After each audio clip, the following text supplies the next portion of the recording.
do for sure. Well, man, I really like your story. Thank you for taking a minute out today. It's great to meet you. And I'd like to begin our journey into your life by asking you this. 4.5 years ago or so, this whole pandemic really shifted so many things for all of us. The way we work, the way we live life, everything. How did you ultimately make it through that time period? And how has it changed the way that you live your life now?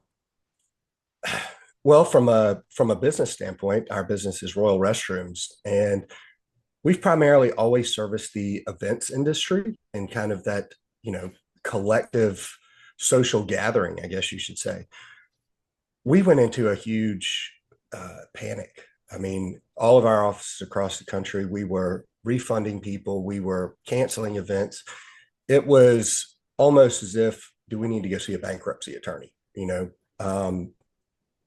Because our industry just got floored. It just got hit majorly fast.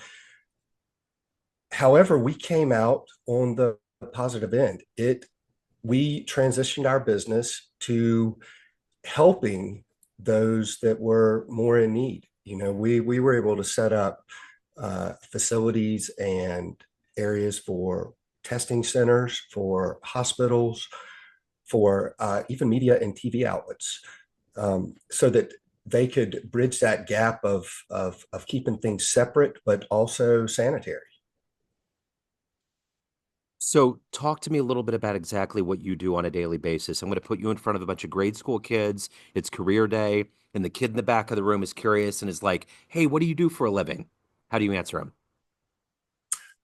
Well, we are in the portable toilet industry, more so elevated experience. We provide a real functioning bathroom like you would use in your house or your school or your hotel, except it's on wheels and it's outdoors. And we're able to be anywhere that you are. So if it's at a soccer field, or if it's at a football stadium, or if it's in your backyard or a park or a festival, we provide facilities that are, I guess, up to par with the standard that you come to expect. So, what did you want to be in the third grade? What was your dream for your life? I wanted to be a truck driver. I wanted Okay. to drive across the country. I wanted to be in a big rig. And to me, that was the top of the line. I think there was a book called Mac or something like that. And it was about a guy that drove across the country on his Mac truck. And I can remember reading that book over and over and over again, how he went through the loading dock, how he went through the toll booths, how he crossed the Canada border and the Mexican border. And just, it was just, to me, that was the dream. It's interesting. When I was a kid, I remember that there was a show called BJ McKay and his best friend Bear, and it was the guy and his sidekick was the monkey. And I always thought that would be totally cool to travel across the country with a monkey and, see the world and all of that. So, yeah, yeah. Yeah. I got to kind of live that dream. At 30 years old, I was driving trailers across the country to different events before we established offices. So, in a way, I kind of was able to fulfill that dream, even You if you lived the didn't dream. realize you were doing it. Yeah. So take me back to your childhood. Where were you born and raised, and what were these entrepreneurial seeds that were that were planted into you that have allowed you to open your own business and to be successful and to become who you are today? Absolutely. So, born in Savannah, Georgia, was raised here. My whole family is pretty much here.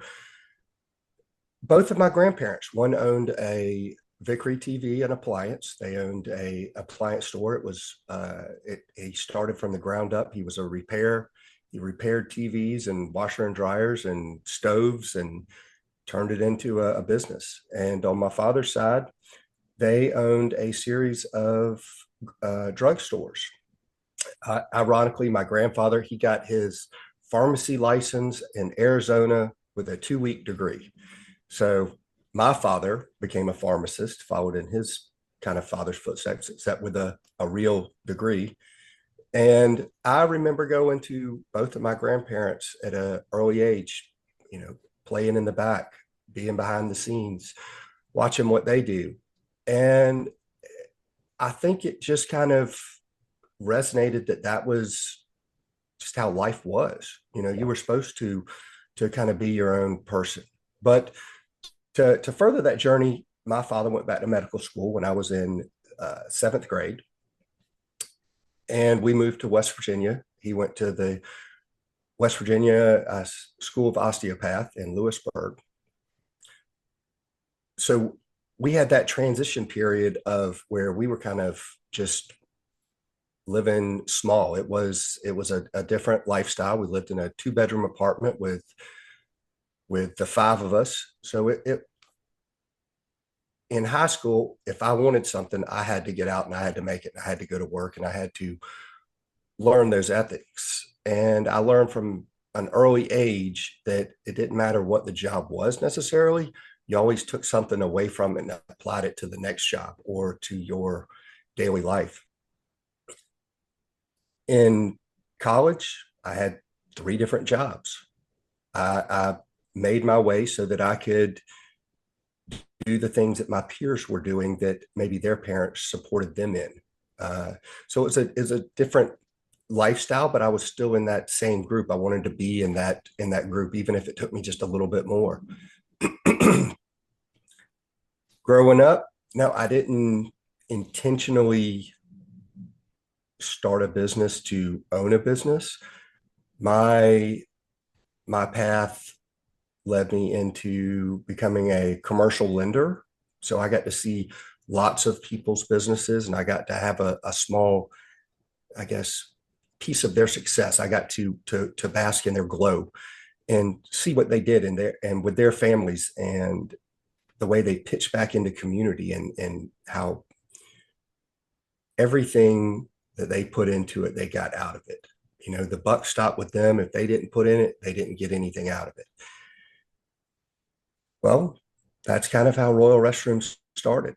My business partner, Robert Glisson, you know, his family has had a slew of entrepreneurs as well, you know, both from his wife's side, his mother's side, his father's side. They owned hotels down on Tabby Island and theme parks. So the two of us coming together, it was almost fate driven, I think. Yeah. Yeah. But we started as a side hustle. You know, it was just something to elevate and to bring us just a little pocket cash and to spice up our lives, I guess. You wouldn't Yeah. think a restroom would do that, but we looked at it from uh, uh, a social gathering standpoint. It was a party, you know. It was for Super Bowls. It was for events. It was fun. Yeah. So who's been that hero for you, that inspirational force that's allowed you to become who you are today? I think that there's been a lot of different heroes that have driven me that way. You know, a lot has been my children. You know, it's a weird force that comes over you when all of a sudden your child is born. It's like this transition comes over you. It's like, oh my gosh, now I'm actually responsible for somebody else. I'm not just responsible for myself. I'm responsible for other people. And they were, I think, the real driving force behind making sure that I stayed on top of things. However, looking back at that, that was also probably one of my downfalls. I think allowed a little bit of that self ambition and that thing in the back of your head that says you're doing this for their security and their purpose and their drive, when it really took a lot away from my family and those memories.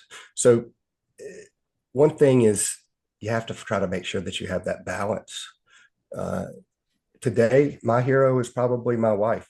She's taught me a lot about gratitude and giving. She's the one that always sees the positive, no matter what the negative is. And that's always been a struggle with me, that I have fallen back and like, oh, you know, the self-pity follows on the doomsday. Oh, you wrecked the car, that's going to cost this much, I'm going to have this much time. And she's like the one that says, thank goodness no one was hurt. You Yeah. didn't lose a hand. You're not in the hospital. You can get back on your feet. And it's like, man, why can't I think like that? Why can't I be a little more like that? Why can't I be gracious in each situation? So trying to be more understanding and grateful that we're able to pick up the pieces and move forward has really been a true inspiration these last few years for me and what I have tried to focus on. As an entrepreneur and a successful business owner, who do you emulate out there? Who has a business or who's an entrepreneur that you look up to that you think is doing it right? Yeah, no one real famous. No one famous. I think that it is a entrepreneurs tend to have a lonely lifestyle. They are somewhat isolated. They are torn down by their peers. They have said that it's not going to work, or they make fun of them for what they're doing. My heroes are really the small entrepreneurs, the ones that do the daily grind. I have the utmost respect for the individuals that wake up every day and take that grind and take it on the chin and keep moving forward, because that is truly hard. The ones that I think that all of those entrepreneurs do look up to, are your Elon Musk, are your, you know, the ones that get out there and it is their job to kind of coach and inspire. I find my strength from the smaller individuals, Yeah. from the ones that get up and do it, the ones that own the coffee shop around the corner. I just spent a week at the blocks. I was cast on season 22 with my wife, and I met some of the most exciting entrepreneurs, and hearing their stories and their journey, and where they were on the brink of living out of their car. They've lost their home, and they have worked something from nothing with nothing but grit and determination and self-will. It's literally just like that movie that Will Smith was in. I am forgetting the name, but where he was homeless and became Yeah. a Wall Street. Yeah. Um, Totally. it, these are everyday people, Yeah. and you see it, you feel it, it resonates with you, and it empowers you. Yeah. So how do you balance this life of being a successful entrepreneur? You have a family, but you yourself have to evolve as a human being. What is that motivation every day for you to wake up, to take care of all these things and do it at a high level? Uh, Technology helps. Yeah. Technology helps, but it's a balance. I think as a founder's job and a CEO's job, and when you're running that top, as much as you want to get into the grind and get your hands dirty, you're managing the process now. Your job is to be responsible for everything without actually doing any of that. Your job is to, well, like me, I'm on a podcast with you right now, having a great talk. But it's leveraging your resources so that you continue to do what you do best.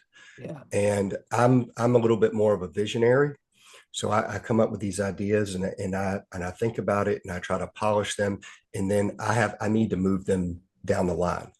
Sometimes I stick on them a little bit too long, but it's the balance of finding your strengths and weaknesses and putting those tools to use, and leveraging technology. Third party people that do it better is, you know you might want to not spend the money sometimes, but your time is more valuable. It's just like I tell a lot of people, I don't cut my grass. It's not that I don't like cutting my grass. It's just that my time is a little more valuable than cutting my grass. Yeah.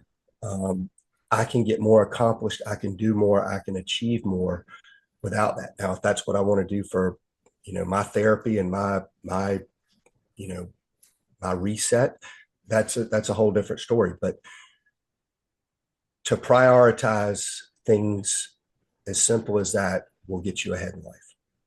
So, of everything that you've done and accomplished up to this point in your life, what are you the proudest of?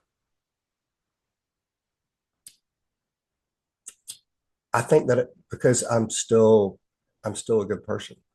I like to help people. I like, my passion is I want to see other people succeed. I'm not a greedy person. I, you know, have my small little pleasures, but I don't think I did it the wrong way. I did it with integrity. I did it with, not cheating or not uh, taking the higher road. I believe what I'm most proud is that I've kept my soul intact, Yeah. and I've done that through my failings and my failures, and I've turned those into lessons to be the person I am. I may sound a lot more successful or look a lot more successful on paper from a financial standpoint. That's a totally different thing. But I've done it with my head above ground and above water, and I can look at somebody and say, "Hey, this is who I am," without any kind of regret or you know worry. So, what's the best advice you've ever gotten? Uh,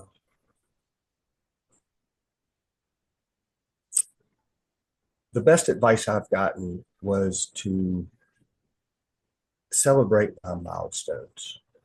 To take those wins and celebrate them, because too often, we have dreamed up something and we are now living our dream, and yet we don't even realize that we're living that dream now because our dream is now expanded. It has gone further, and you have to take a step back and really think where you are and be proud of who you are. And it's a uplifting feeling to see what you've accomplished just by celebrating something small. And I mean, it could be as simple as, buying a bottle of wine or toasting yourself with your family, or most importantly, celebrating it with your employees and your friends and family. Because it's something that we all are worried about doing from an ego standpoint, or we feel it's boasting, but it's you didn't get there on your own. You made it with other people, and regardless of what you think, other people other people put you where you are. So, at the end of the day, David, everyone has a perception of you: family, friends, clients, colleagues, everyone around you, but you run the show. What's your perception of you? Who do you think you are? I think that I am, as I said, I think I'm a good person, but I think that a lot of people judge based on what they see, and I am two different people. Uh, in work, I am one character that I want people to see, and in my personal life, I am someone different. It is not to be hiding or misleading. It is when I'm in business, I'm very focused. My wife tells me that I need to get Botox to get rid of my, resting, unapproachable face sometimes. And other people see me when I am out at different things that I am this, fun loving, jovial, interactive person. Whereas in business, I'm usually very serious. I'm very focused. And because there's only so many hours in the day. And in our business, I want to be memorable. So I dress up in a purple suit, gold shoes. I'm all smiles and making some jokes because I want our business to be memorable. Yeah. We're a portable sanitation company, but from a business side, yeah, I'm people I think kind of view me as uh, they have a different perception of me that is probably not true. One that is maybe more envisioned in their head than the true me. So if anyone wants to reach out, they want to learn more about what you're doing, hire you, any of the good business, where do they go? Certainly. Well, I am on LinkedIn under David Sauers. That's my personal LinkedIn profile. My business is Royal Restrooms, and you can find us on the web or through any of the social media outlets. We're plastered all over, and we would definitely love to help serve and elevate your business at your next event, business remodel, or anything social that you believe that we can help. We've got offices all across the U.S. to help service that local need. Excellent. David, this has been wonderful. Thank you, sir. Thank you for your time. Thank you for your story. Best of luck with everything. I appreciate you. Thank you again. Thank you.